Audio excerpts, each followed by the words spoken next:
Welcome back to the Dialed In Podcast. I'm Mo, and as always, I'm here with Gene. Gene, what do you got on your wrist today, buddy? I've got the old reliable Speedy, but the new twist is it's with a brand new Milanese bracelet, the Omega one, which there's some controversy online about whether it's worth the cost. But for me, staying OEM was important. I'm loving the bracelet right now. And I will say that I changed it myself. So talking about the accessories pod, I did it with a fantastic tool. You know, again, we're not sponsored, just my personal recommendation. The Deluxe bracelet removal tool made it incredibly easy. No mistakes, so can't recommend that enough. That's awesome. So I've seen that tool before. Mm-hmm. It is a bit pricey. It is. But it looks super easy to use, and obviously now hearing that it was, that's very easy to use. Probably worth the investment if you see yourself changing bracelets with some frequency. But I bought it, and it was insanely easy. So shout out to Deluxe for that. What are you wearing? Okay, so I am wearing a watch I love. It's a Baltic, and the theme of today's episode is Microbrands. Right. So I figured, why not bust this watch out? It's a Baltic Tricomplex Tropical dial, and it was basically a collaboration the Baltic did with the Perpetual Gallery in Dubai, and so it's got this brown tropical dial with Eastern Arabic numerals. And it's got a Salida movement, and it's a manually wound chronograph. Has that sort of Paul Newman Daytona-esque look, but it's awesome, and it's limited to 200 pieces. And I was able to just I read about it and quickly bought it. So I think I can't remember the number on it. I can take it off my wrist and look, but I'm one of the last ones. It's beautiful. It's a stunning watch. I'll post it on the Instagram, but I love it. Yeah, I love the strap that you've got it on it too. Oh yeah, so it came on a steel bracelet, which I don't know, to me kind of took away the sort of vintage aesthetic of it, and so I put it on this tan Jean Rousseau strap, which I love. Fantastic. It's almost like a saddle leather. Yeah, it looks great. Yeah, thanks, man. Yeah.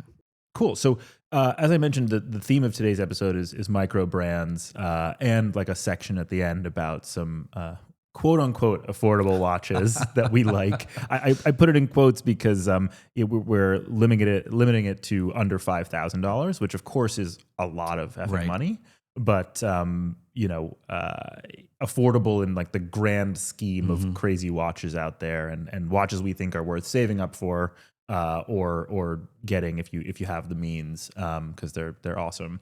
But before we get into that, I wanted to tell you about something I went to the other night. So last week on Thursday, I was invited to a cocktail happy hour at Phillips Auction House in New York, where you could preview the watches that were auctioned off this past weekend. I believe it was the 12th watch auction. And I posted a reel on our Instagram of some of the watches I put on. But it was a super cool event. It was co-sponsored by this tequila brand. So they had these tequila cocktails, and you walk around and just free booze and watches. What else do you need in life? I mean, tell me about it. And so I walked in, and immediately this super nice woman came up to me and was like, "So what watches do you want to put on tonight?" And I said, "Is there a limit?" And she was like, "No, I'll walk around with you the entire time." And so we walked around from case to case, and I put on some pretty insane watches on my wrist. And now that the auction's over, I wanted to tell you some of the results of some of the watches I put on my wrist. Wow, okay. So I put on an Elegant for the first time, by the way. And? Love it. Okay. I thought I would love this FP Journe Elegant, and I also put on an FP Journe Octa, which also became suddenly my new obsession. I don't think I'll ever own it, just for a lot of reasons, the price and accessibility and all of that stuff. Cool. But the Elegant was as good as I thought it would be. It was super light. I tried on the 48 millimeter, which can be deceiving, right? It sounds huge. Yeah, 48. No, but I have dainty wrists. Yeah. But no, it was great. That I think the estimate was somewhere between 15 and 30,000, which is a joke. It went for 89,000. Not surprising though. Not surprising. And by the way, I did get an email from Journe, not to keep it a secret from the listeners, but I will tell you about it a little bit later. All right. Sorry, guys. Okay, so I put on this Longa 1815 chronograph that was called the 2022 Best of Show Concorso d'Eleganza Villa d'Este. So it's basically like it was given to the winner of the Best in Show at a car show in Lake Como in 2022. Yeah, ridiculous concept, but beautiful watch. So it's an 1815 chronograph. It's flyback with a salmon dial. And it was insane. Okay, so the estimate, it's a one of one because there's sort of custom engraving unique on the back as well. The estimate was 100 to 200,000. This watch went for $736,000. So now that has become the most expensive watch I've ever put on my wrist. Wow. Yeah. All right. I mean, insane watch. I put on a Patek 5370P, which is a flyback chronograph, split second chronograph. I put on a rose gold Nautilus 5711 with the Tiffany stamp. That went for $241,000. Are those final prices, by the way? They include... I think that includes the gavel, hammer fee or whatever. Fee, Yeah. Okay. I think those were the ones that I wanted to tell you about that were especially crazy that I tried on. There was a rainbow Daytona, and I'd never put a rainbow on my wrist, and still sadly haven't, because that was one of the 6 that were just like in a case and not available to put on your wrist. Okay. Which seems odd given the other watches. The other watch that you yeah, exactly. And one last one I'll mention because of how much I've just made fun of this brand or people that wear this brand. But I put on my first RM. Oh, I thought you were about to say Hublot. But okay, come on, right. get out of here. Yeah. Never that. I put on a Richard Mille Bubba Watson, which is wow, yeah. I mean, just like a sick watch, That's technically speaking. White, right? All white with some green accents. Mm-hmm. Yeah. And fully skeletonized, obviously, and all the G-force ability. Yeah. That I think, and I can't find it now on my list here, but I think that ended up going for $300,000. But the quick sort of summary on that was I felt the douchebaggery wave over me as I put it on my wrist. It's like Lord of the Rings. But I gotta say, it felt great on the wrist. But still, even like if you had handed me $300,000 to buy that watch. Walking in, like just given the other watches I had seen, I would never pick that watch. But unbelievably light, right? Unbelievably light, like inexplicably light. Very hard for me to even describe the feeling of it. Felt like a toy, felt like a G-Shock kind of on my wrist. A $300,000 G-Shock. Cool. And then right before we jump into the episode, you had told me that you had gone to Rolex this weekend, and so now I went to Rolex last week actually, and so I wanted to talk to you a little bit about your thoughts now that we've both seen the Land Dweller, the controversial Land Dweller, I'll call it, in person. What do you think? In some ways, I thought it was better than I expected it to be, and in others, it just sort of reinforced some of the issues I have with the particular piece. I think the integrated bracelet is fantastic. I think it looks great. If we rewind to the pod where we discussed this in greater detail when we were talking about watches and wonders, I mentioned that I wasn't the biggest fan of the honeycomb dial, and that remains true. So I'll say that... was it less offensive in person, though? Slightly, yes, because you're not getting some of the detail around it that you're seeing in the pictures. It's not as big. And sort of in the resolution that you might otherwise see in an online photo. You're looking at it on your wrist, and so there's some distance and there's a change in scale.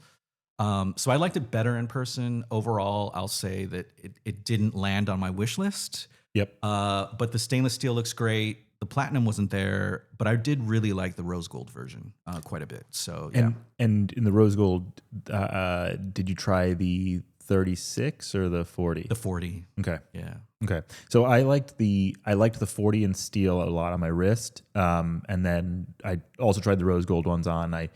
If I were to ever get it, which I don't think I would, I think the 36 looked just like prime on the wrist. And maybe it was just because it's more flashy with being rose gold, and I liked it being a bit smaller and subdued. But so I thought it was great to be able to see like an exhibition case back on a Rolex in person. Yes. That was super cool. Yeah. I should mention that at Philips, I did put on the yellow gold Le Mans.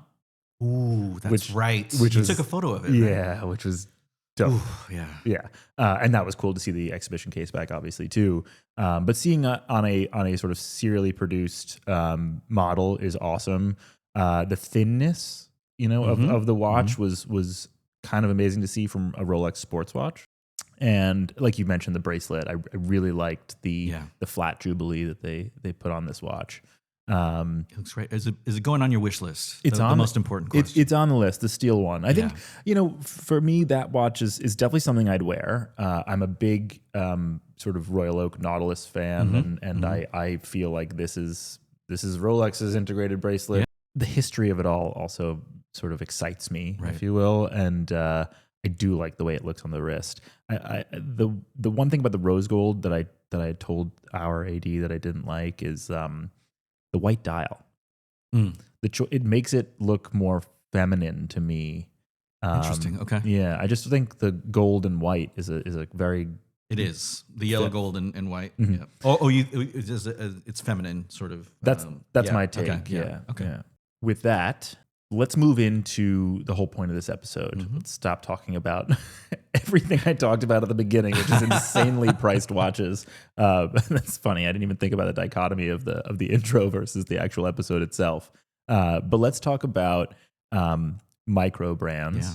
And as always, guys, there's no barrier to entry here on the Dialed In Pod, just a love for watches. So with that, Gene, let's get dialed in. Why don't you tell me about a microbrand that you brought today?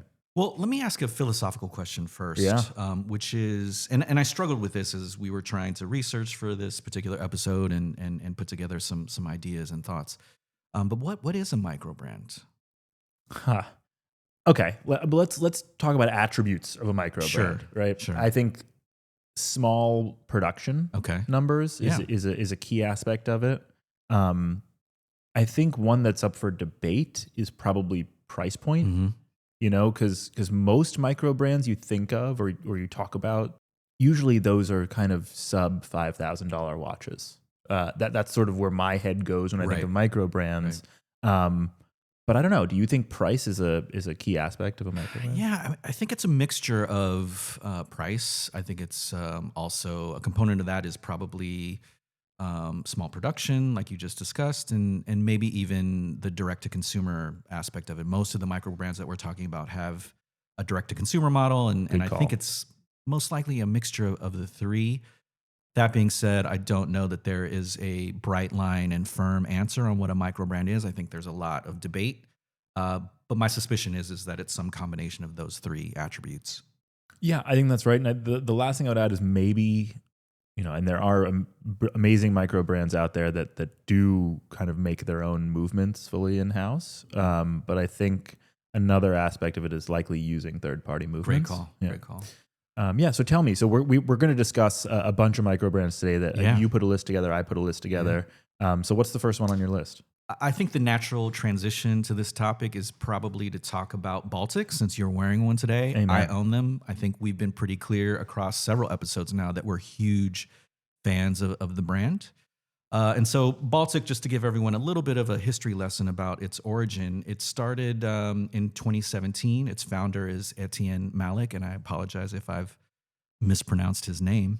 But it's a French micro brand, and most interestingly, well, maybe not most, but interestingly, it actually was launched through a successful Kickstarter campaign. They launched two particular references, the HMS 001 and the Bicompax 001, as part of that Kickstarter campaign. And the brand has basically grown exponentially since then. And they have a ton of models, a ton of fantastic references, including the Tricompax, which we're both fans of and both own, the Aquascaf and the MR, all very classic hand-wound movements and design cues that sort of reference vintage models. And I think it's just a fantastic brand. Yeah, no, I love this brand. And as you mentioned, we've talked about it quite a bit. But what I find interesting about Baltic is that, listen, I think micro brands for me, I typically like micro brands that are sort of carving their own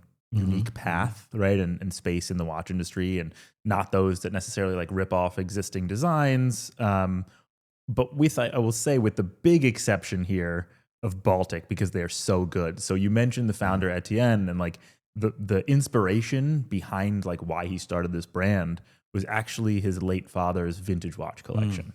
And first of all, I think that's like a beautiful story, and sort of like it's awesome that like this brand is sort of launched in honor of his late father. But what Baltic does so well is bring sort of these classic designs that you mentioned in a very accessible price point. And it's just, I don't know if people live in New York that listen to this pod, I highly recommend going to the showroom in Soho. It's run by a gentleman named Remy there, who's just like the nicest human, and it represents the brand so well. You go in, it feels like a super high-end experience because you sit on some couches and they bring you any model you want to see. And, you know, I think this direct consumer aspect and sort of controlling your brand through the way you sell, they've done a phenomenal job of it. And I would say that the watches here, just for everyone so they understand, like most watches are around like the 400, 500, 600 range in price range, right? So, you know, we're not talking sort of breaking the bank for these watches. You can get a few depending on sort of your means, obviously, but they're really fun and they're durable and beautiful watches. Yeah, completely agree. And I do think, you know, as we talk about community and things like that, if I see someone with a Baltic, I'm always thinking they know a little something about watches.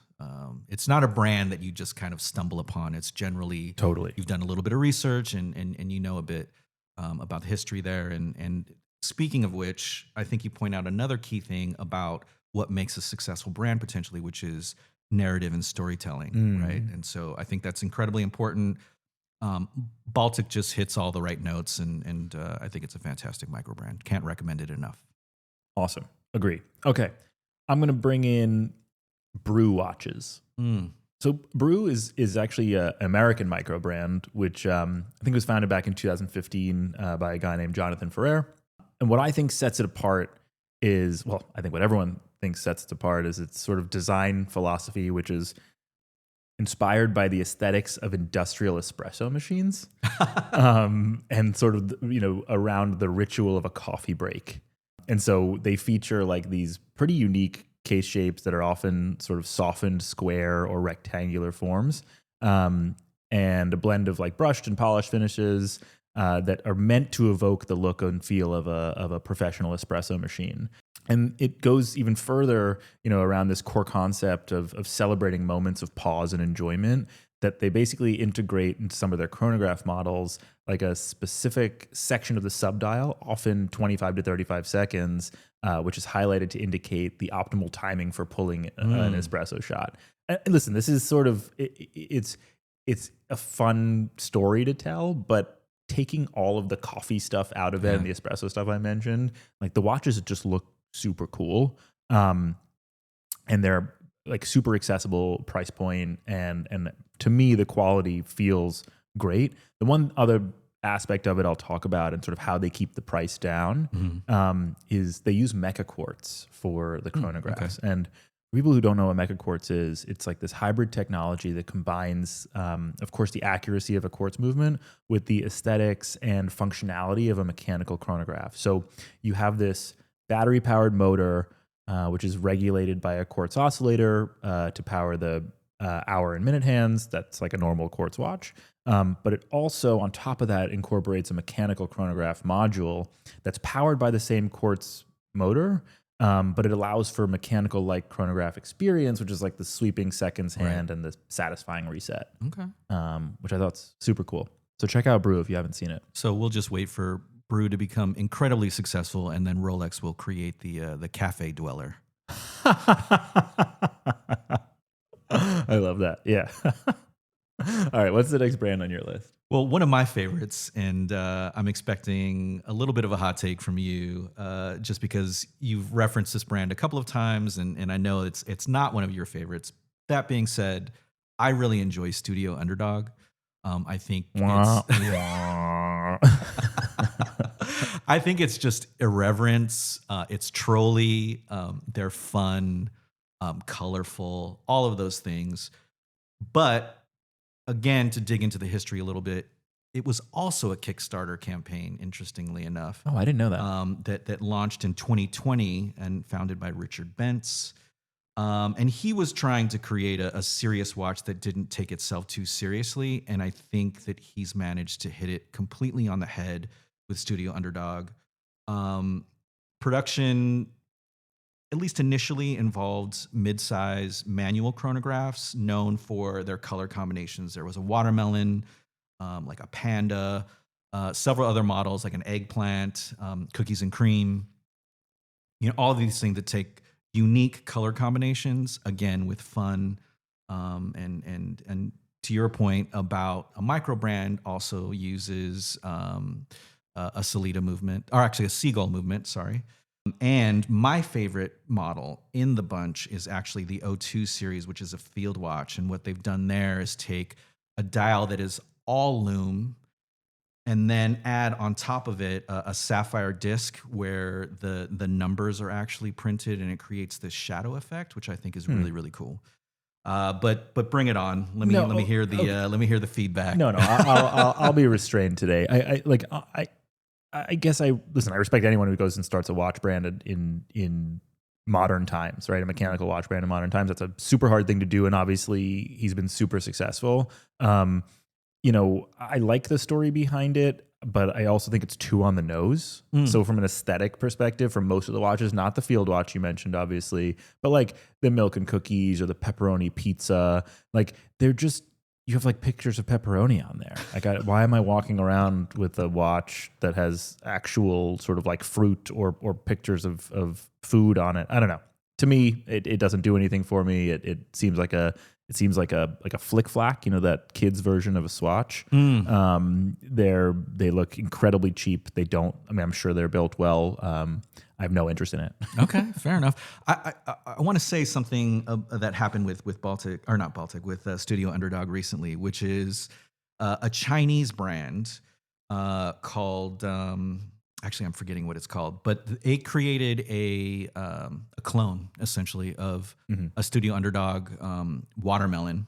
But they also created a new colorway that they called the avocado.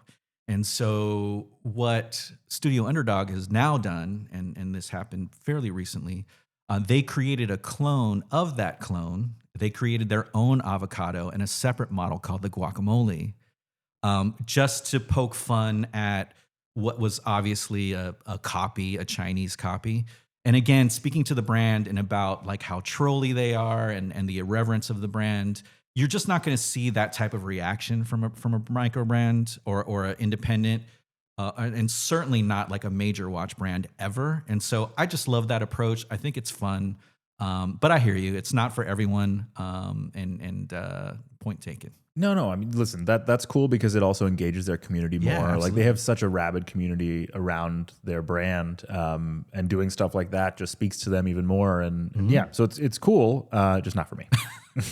Okay, that was nice, wasn't it? Yeah, absolutely. All right, so another brand I wanted to talk about is Norcane, and that gets a little more expensive than some of the watches we've been talking about thus far. But what I love is that, so they're a pretty young company as well. I think they started in 2018 by a guy named Ben Kufer. Probably butchered that last name, but basically I think his family had deep roots in the watch industry prior. But they basically distinguished themselves by sort of creating these strong, like adventure-ready mechanical watches. Kind of about sort of adventure and being outdoorsy. And they recently created this, they have this watch called the Wild One, which is like a fully skeletonized watch on a rubber strap that you can also play sports in, much like the RM we were talking about. I believe it's around like $6,000 though, so totally different price point, but a lot of technology that went into it. And they recently released it, and I want to say a 38 or 39 millimeter, and it's an awesome watch. And they developed their own sort of unique blend of materials, like one called Nortec, which I think is this carbon fiber composite that I'm talking about, that they actually developed, interestingly enough, in collaboration with Jean-Claude Biver. So I just think it's it's a serious player already in the Swiss watch industry. I don't know if you saw a lot of the Watches and Wonders coverage. They had a pretty solid booth there and a lot of excitement around the brand. And so I'm excited to see what they continue to come out with. I think, we've talked about the ultimate gym watch many times, and I like to wear mechanical watches in the gym. That Wild one is kind of screaming perfect gym watch. Okay. So, and I recently started playing tennis again, and they actually market the watch with some tennis players. So yeah, anyway, I think it's on my list. All right. Yeah. All right. Fair enough. The next brand that I want to talk about in terms of microbrands is the Naoya Hida. And I don't know if you're familiar with the brand. It was founded in Japan. It's also relatively new. They make just a handful of references annually. They also do their allocations completely by lottery. So there's something very egalitarian and equitable about that. You don't necessarily have to be sort of a longstanding customer or have a purchase history necessarily to get one of the watches. You just need to apply. Again, it's done by lottery. They recently had a trunk show at the Armory in New York. And I just think the watches are incredibly elegant. They are a bit pricier, and so we're moving up a bit more in price. The references are sort of in the 20K. They have a perpetual that they released this year that is beautiful. I think that's a bit above 50K. So, as we talk about microbrands, they're all the way across the spectrum in terms of pricing, and this is certainly on the higher end. But I think they're absolutely beautiful. I love the fact that allocations are done by lottery. And would love to have one someday, but we'll see what the future brings. I love this brand so much, and I love that you brought it. And I think you're right. That's debatable whether maybe I'm sure some people would not call it a microbrand simply because of the price point, but just incredible watchmaking going on there. And I believe there's a whole application process to get I mean, when I say application, not like Patek where you have to answer a bunch of questions, but like, there is a legitimate waiting list, unlike the Rolex waiting list, which is not a real thing. Yeah, they opened it up. I think it was available for 24 or 48 hours, something like that, for you to apply. And I think notifications in terms of whether or not you've actually gotten an allocation are happening now or soon. So maybe not a complete lottery, but there is something, again, very equitable about the idea of just being able to apply for something and crossing your fingers and hoping you get one. Yeah, no, that's awesome. Okay, cool. Like, so the last brand that I brought is Anordain. I'm not sure if you're familiar, but they're actually so they're cool. They're a Scottish independent watch brand. It was founded by a guy named Lewis Heath, I believe. They're known particularly for their in-house sort of enamel dials, and it's very rare that you find like a small brand outside of Switzerland in particular doing in-house enameling, which is a very tough process, high failure rate. We've talked about it on the pod before. And they do this cool thing where they do fume enamel dials, so the smoked effect on a dial, which just looks so incredibly beautiful. And the price point on these watches are, I think, around $4,200. In particular, the one I'm talking about, I believe, are called the Model 1, and they come in a few different colors of fume dials. Like a blue, a green, like a plum one that's really beautiful. Annoyingly, a character we tend to make fun of on this pod quite a bit, but Kevin O'Leary went and got I think it was the plum dial, or maybe he even had some special red enamel dial made for him with a custom red strap or whatever. What I like for this brand about that is that he kind of helped put them on the map a bit, which is nice. But they deserve a ton of attention. So if you haven't seen it, definitely go look at Anordain. It's definitely a focus like on a dial first company. I'm not even. It's limited production. Check them out. They're awesome and they're Scottish. These dials are phenomenal. Amazing. By the way, have you? Speaking of Kevin O'Leary, did you see the bit? And I can't remember what news show he was on, but he was speaking about something and referenced his watches. On one wrist, he was wearing the Cartier Santos Dumont Rewind. And the other, he was wearing Crash. So his other wrist, he was wearing a Crash. But he was talking about how the demand for both of those watches had increased exponentially because there is a rumor, I'm doing air quotes, where if you wear both of those watches and you put them within 3 inches of each other, that somehow it reverses time and it will actually make you younger. What an idiot. He actually said this on national television. And I was like, what? But anyway, I digress. I did not see that. He's so annoying. Okay, yeah. So those are the micro brands we brought. Gene, I wanted to like do something fun at the close of this episode where, you know, we don't have to talk about micro brands in particular with respect to this exercise that I'm about to put forth, but I wanted to talk about some watches that are sub $5,000 or right around the $5,000 price point, whatever you choose, that you just think are either great value, just beautiful watches. I did mine in categories. I don't think you did yours in categories. But yeah, I wanted to talk about some watches you think in that price point that are just like no-brainers that you love and why. Well, the first watch that I immediately think of when I'm trying to frame something in the sub $5,000 range is a watch that I've referenced before on the pod, which is the Hamilton Khaki Field Murph. It is a reference that is designed after a watch that plays a very pivotal role in Christopher Nolan's Interstellar. Which is a phenomenal movie. Which is a great movie. Yeah. I'm a huge Christopher Nolan fan. And that movie in particular with Matthew McConaughey and Jessica Chastain. Just and a young Timothy Chalamet, I was about to say, by the way. Don't forget our boy Chalamet. It's just a great movie.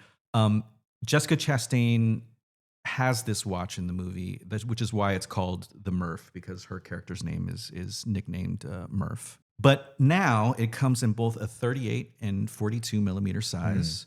It comes in both strap and bracelet options. And it is sub $1,000. It is everything that a khaki field watch is with Hamilton. It is incredibly legible. It is a time only. I think it's time only. But it's just a great looking watch with cathedral hands. Again, another variance that you can get that comes in both black and white dials now. The black version is the one that appears in the movie. But again, at that price point, with that sort of story, and we talk a lot about subculture and community, I do think that that's the type of watch that if someone sees you with it and they know what that watch is, it's an immediate conversation starter. 100%. So I love that watch. Extremely accessible in terms of price point. Again, with a backstory, it's one of my favorites. And widely available, right? Like widely available. Yeah. That's a great watch and a great way to start this off. So as I mentioned, I did mine in categories. So I'm going to start with dress watch. Beyond the two we already mentioned in sort of talking about micro brands, like the Anordane that I mentioned is a beautiful dress watch. I would also call the Baltic MR Classic with a like salmon dial. It's just out of control with like Breguet applied numerals and 36 millimeters actually, so classic sized. And small seconds. Yep. That's sort of off center on the 7 o'clock, which is like a very cool aesthetic. And that's, by the way, $620. So just insane amount of value there. Okay, but the one I will mention as sort of the one I'm bringing to the table here is a brand I don't think we've ever really mentioned on the pod, but it's so historic, Longines. So Longines has this master collection with, I like the salmon dial. It's a $2,500 watch. It's engraved numerals in that salmon dial, 38 millimeters, 72-hour power reserved. Just a really, really stunning dress watch that looks like it is way more than $2,500, and not to mention steeped in history, the brand Longines. So I think that's a no-brainer dress watch if you're looking for one sub 5,000. It's great. Love that watch. For me, the next one up on the list, and we're going to bump up a bit more in price point, is the Tag Heuer Formula One Solograph. We talked about this a bit coming out of Watches and Wonders again, but I just think 75th anniversary season of Formula One, Tag Heuer back as the new official timekeeper at a really accessible price point. $1,900. I know there's some controversy about it, just given the fact that the history of the Formula One, the watch was sub 1,000, and people are sort of raising some critique about the jump in price. But I do think the change in the sizing, they bumped it up to a 38 millimeter, again on a bracelet, again with the solargraph movement, right, which is I think a huge leap in terms of the prior version of this watch. I think it's a great watch. And again, a conversation starter. If I see someone with that Formula One watch, I'm going to make some assumption about the fact that maybe they like the sport. And given the fact that I love the sport, I will guarantee you that there will be some form of conversation there about the watch, about Formula One, and a conversation starter. 100%, and there's nostalgia there too, because those Formula Ones were so popular in the day. And actually, a fun fact about that, I believe that was the original Formula One was the first time both Tag and Heuer were put on this on the dial. That's right. Yeah. And that was, what a way to kick off that sort of new brand, if you will. And I love that they brought it back. And to your point, I love that they sort of modernized it with the 38 millimeters. Yeah, I think it's a great watch. Listen, it's expensive for quartz, so that's what people are, I think, complaining about, which is totally fair. But to your point, the solargraph is sort of a step above your sort of normal quartz, if you will. And I actually haven't seen them in person yet. I have. You have? Yeah. I saw them when I was traveling through Asia. Almost purchased one actually in China. Didn't. But we'll see. I do really like the watch. There are going to be multiple versions or models, of that particular reference that are going to be track specific. So I think that should be fun. There's a couple colorways that I'm already seeing that I really, really like. There's a green, like a white dial with green bezel. That's the one I want. Really, really cool. Yeah. So we'll see when that one drops. Yeah, that's a great one. Cool. All right. So the next category I had here is GMT. I actually put two in here, so I'll just be really quick on both.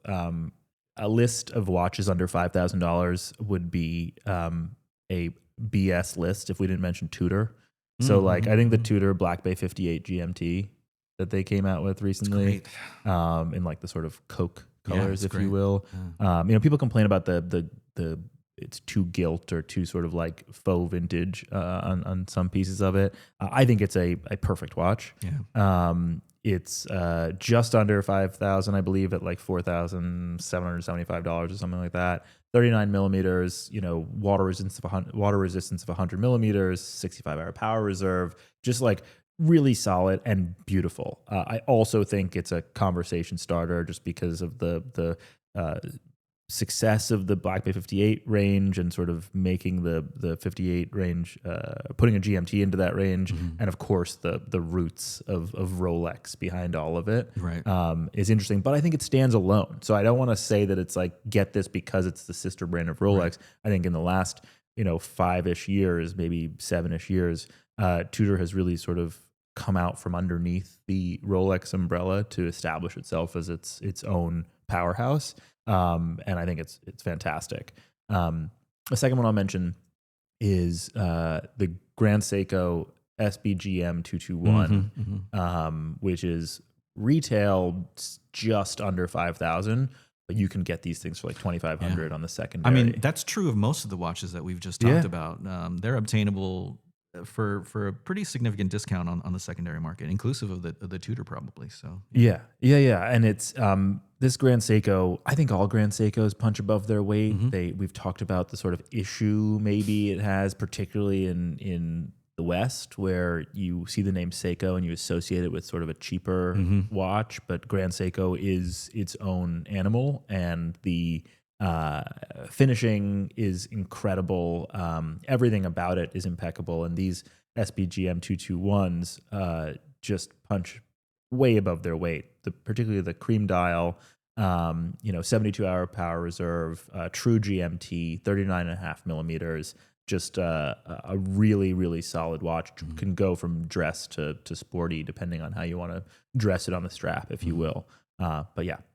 Awesome. And not to be too much of a Baltic stan, But since we're talking about GMTs, I do think the Aquascaf GMT Oh, that yeah. Baltic has is another great watch at a very, very reasonable price point. So yeah. Totally. The one thing I never really understand a diver GMT.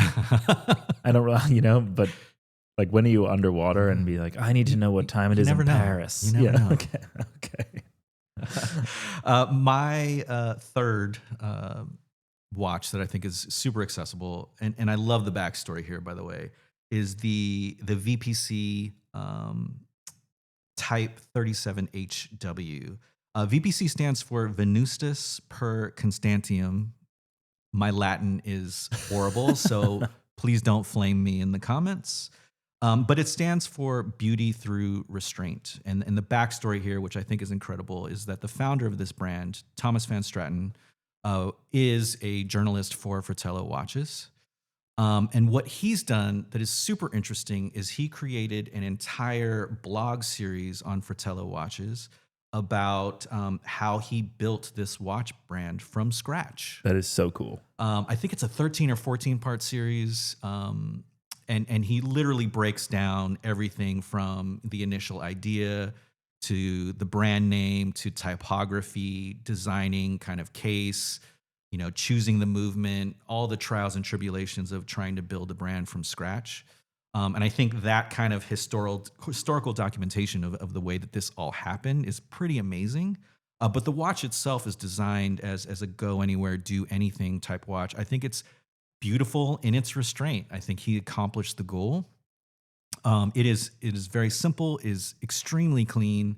It's powered by a Sellita movement and comes in some really awesome color combinations, including the Dove Gray, which is my personal favorite. And it's sub $3,000. I think the price point is about $2,800 in USD. But again, that's the Type 37 HW. He's already working on a dive watch, which, if you're part of the mailing list, he's given some drawings and some rough sketches of the render. But I think it's a fantastic watch at a very reasonable price point that has just a great story to it. Again, are these widely available, or are they? They are. Okay. Yeah, it's D2C. You can go to VPC Watches or Google it. I think it's vpcwatches.com, and you can purchase direct from him. So it's a fantastic watch. Okay, so the next category on my list here is chronographs. We've obviously talked about the Baltic, so we won't go over that again. I think Tudor Black Bay Chrono we both like. That's actually 6,000, which I didn't realize. It doesn't even really make the list. So I'm actually going to go with the sort of not a sporty chronograph, but more on the dressy side. It's a Frederique Constant, which I think is a super interesting brand. They have this flyback chronograph for just under $5,000, and like I can't name any other flyback that's not above $10,000. It's a little big. It's 42 millimeters, or big for me, I should say. 13.8 millimeters thick. But they actually use an in-house movement, Frederique Constant. Yeah, it's an automatic chronograph. It's called the FC 760, and I just think they're really beautiful, and I think a lot of things this brand does are punch well above its weight, much like a Baltic, as we mentioned earlier. Yeah, I'm a fan of the brand. I think it's a great brand. They make some really, really attractive stuff. Some of the dials are pretty beautiful, so I'm in it with you. Yeah, and they go they go even higher end than tourbillons and like pretty amazing stuff, which are also affordable relative to other tourbillons in the market and things like that. So definitely a brand to check out. The bonus here is you can get a Speedmaster for under $5,000 on the secondary market. An older one, and I think that is always an incredible value and worth mentioning. Yeah. I'm kind of surprised so far that neither one of us has mentioned Christopher Ward. I know. You're right. I know it's not anything on the list for me. So. Okay. Yeah, I mean, I just feel like it's a brand that's kind of taken the world by storm, particularly over the last several years. And speaking of watch brands that punch above their weight, the whole kind of theory and hypothesis of Christopher Ward was to basically do things like tourbillons or more complicated movements, event-ring dials, and so on, and make them available at an accessible price point for people. Totally. Which I think they've accomplished. And the Bel Canto, which is probably their most famous watch, is something that has very much captured the watch world their attention, and it's a beautiful watch. So I'm actually kind of shocked. I was just thinking about it now that neither one of us picked anything from Christopher Ward, but yeah. Yeah, no, really good mention there, and obviously the Bel Canto is incredible, and it uses a chiming mechanism in a sub $5,000 watch, which is just wild. And I love these. That's like the ethos of a lot of these micro brands is just bringing, elements of high horology to the mainstream, if you will, and kind of showing the world that it doesn't have to be these crazy 6-figure prices. And yeah, that's awesome. More and more of that is appreciated. I'll say like the last category I had was time only. And this was actually kind of difficult for me to find something sub 5,000 because I thought certain watches were under $5,000 and they weren't. So like the IWC Mark 20, I think, is one of, or any of the Mark series, which you can get for sub 5,000 on the secondary market, but retail, like it's about 5,500 on the strap these days, is just a awesome time only watch that you can also dress up or dress down. It's sporty, and I think an incredible watch. The one watch I was looking at that I was going to put sort of as like the game ender on this watch, sub 5,000, and I couldn't have been more mistaken, was the Omega Aquaterra. Oh, that's $7,000. What about on secondary? I'm sure you can find an older Aquaterra, maybe around 5. I don't know. We'd have to look, but I was a little surprised that it's 7,000. But I will still mention it as particularly Omega being a brand that is just steeped in history and super important, and was at a time sort of bigger than Rolex, right? And there was always this sort of fight between them to see who could release the more popular watch. The Aquaterra is literally a do anything watch. Like we talk about the myth of one watch collections, but like when people aren't watch people and they're just like, I want a nice watch that I can wear with a suit, but also wear with jeans and a t-shirt. And like, I have options on like what size to get or what dial color, like done. Aquaterra, it's the best value for money there is. Mind you, I was thinking it was 5,000, not 7,000, but I still think it holds up. Yeah. I agree with you. Awesome, man. Well, that's all we had. I know we've gone probably longer on this episode than we have on many others. I will say this all came out of the listener survey that we sent around. Yeah. So one, thank you to all of you that have taken time to put like really, really thoughtful responses in. Yes. I guess I didn't know what we were going to expect, but no, it was awesome to see the reaction and just the feedback we got. And someone mentioned that, you guys talk about a lot of heavy hitters on this pod, right? And we tend to like talk about the crazy sort of like, piece uniques and these like AP sort of perpetual ceramics, like, which are great, but like, let's bring it down a bit and talk about some watches that are more accessible. And so I appreciate the feedback. And this episode is because of you. And we do love micro brands and more affordable watches. So that's the point. Hope you guys liked it. Please, if you haven't filled out the listener survey, obviously you can see it already had immediate impact. We take your comments seriously. Yeah. So please get in there and give us some feedback, good and bad, by the way. And on that, Gene, I think that's all we have, buddy. All right. All right. Until next time. See you next time on the Dialed In Pod.